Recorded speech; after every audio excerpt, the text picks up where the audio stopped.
Hello everyone, welcome back once again. তো দেখতেই পাচ্ছি আমরা সকাল সকাল আবারও বেরিয়ে গেছি আমাদের বাহনটা নিয়ে। তো কেন যাচ্ছি, কোথায় যাচ্ছি, কী কারণে যাচ্ছি সবটা তোমাদের সাথে শেয়ার করব, শুধু তোমরা সাথে থেকো। তো আমরা যাচ্ছি হচ্ছে অ্যাকচুয়ালি কোচবিহার তুফানগঞ্জে যাচ্ছি এই কারণ আমাদের একটা ইনভিটেশন ছিল সেখানে রিসেপশনে।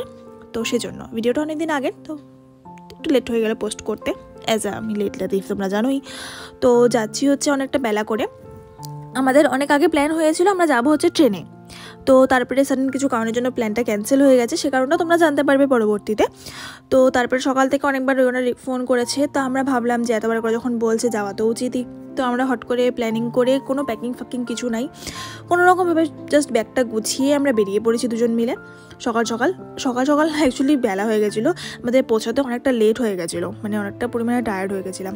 তো তারপরে আমরা এখানে ধূপগুড়িতে একটা ছোটো একটা রেস্টুরেন্টে খেতে বসি এখানে। তো তারপরে হচ্ছে আমরা এখানে অর্ডার করেছিলাম থালিটা ভীষণই ভালো ছিল। থালিটার ছিল প্রাইস 80 রুপিস। এখানে হচ্ছে 2 রকমের সবজি, ভাজা, ডাল সবই দিচ্ছিলো, ধনেপাতা চাটনি ছিল। তো খুব ভালো ছিল খেতে। এবং তার সাথে আমরা অর্ডার করি হচ্ছে এগ কারিটার প্রাইস হচ্ছিল কিন্তু 80 রুপিস। যদি দুজন মানুষ যাও, একটা এগ কারি এনাফ তোমাদের জন্য, কারণ 2টো এগ দেওয়া হয়। তো তোমরা অবশ্যই ট্রাই করতে পারো, তোমাদের হাইওয়ের পাশেই পড়ে। নামটা আমি তোমাদেরকে কিন্তু ক্যাপশনে মেনশন করে দেবো।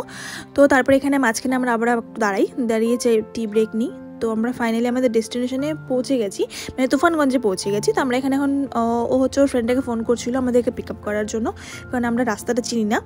তো তারপরে ওর ফ্রেন্ড একটা এসে এখানেও আমাদেরকে নিয়ে যায়। তারপরে আমরা ঝটপট গিয়ে ওখানে কোনোরকমভাবে রেডি হই, প্রচণ্ড টায়ার্ড ছিলাম। তারপরে রেডি হই।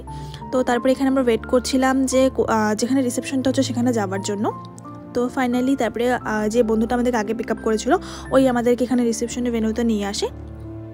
তো এখানে দেখতে পাচ্ছ খুব সুন্দর ডেকোরেশন করেছে, আর ওখানে ব্রাইড আর গ্রুমের ফটোশ্যুট চলছিল।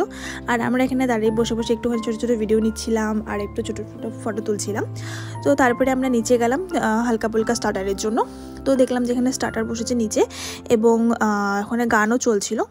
তো তারপরে স্টার্টার খাওয়ার পরে অনেকটাই যেহেতু লেট হয়ে গেছিলো, আর দ্বিতীয়ত আমরা ভীষণ পরিমাণে টায়ার্ড ছিলাম, কেননা অনেকটা জার্নি করে এসেছি, প্রায় 6 ঘন্টা লেগে গেছিলো আমাদের আস্তে আস্তে। তো সেই জন্য ভাবলাম যে তাড়াতাড়ি করে ডিনারটা সেরে আমরা তাড়াতাড়ি চলে যাব। তো ডিনার সেরে তারপরে আমরা এখানে একটু প্রোগ্রাম দেখতে এসেছিলাম, এখানে গান হচ্ছিল, এবং যারা গান করছিল তারাও ভীষণ ভালো গান করে।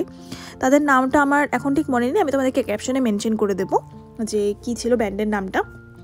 তো তারপরে আমরা অনেকটা রাত হয়ে গেছিলো, তো আমরা খাওয়া দাওয়াটা কমপ্লিট করে আমরা চলে আসি হোটেলে রেস্ট করার জন্য।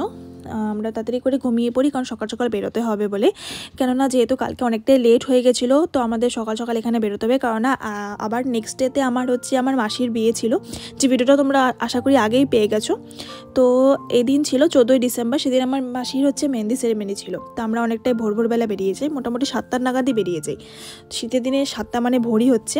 তো মাঝখানে এক জায়গায় দাঁড়িয়ে আমরা শুধু একটা ছোটো ট্রি ব্রেক নিই, কারণ অত সকাল সকাল আমাদের আর কিছু খেতে ইচ্ছে করে না। তো আমরা ডাইরেক্ট একদম বাড়িতে এসেই চলে আসি। তো আজকের মতো এটুকুই, তোমাদের সাথে দেখা হচ্ছে নেক্সট ব্লগে। Bye bye.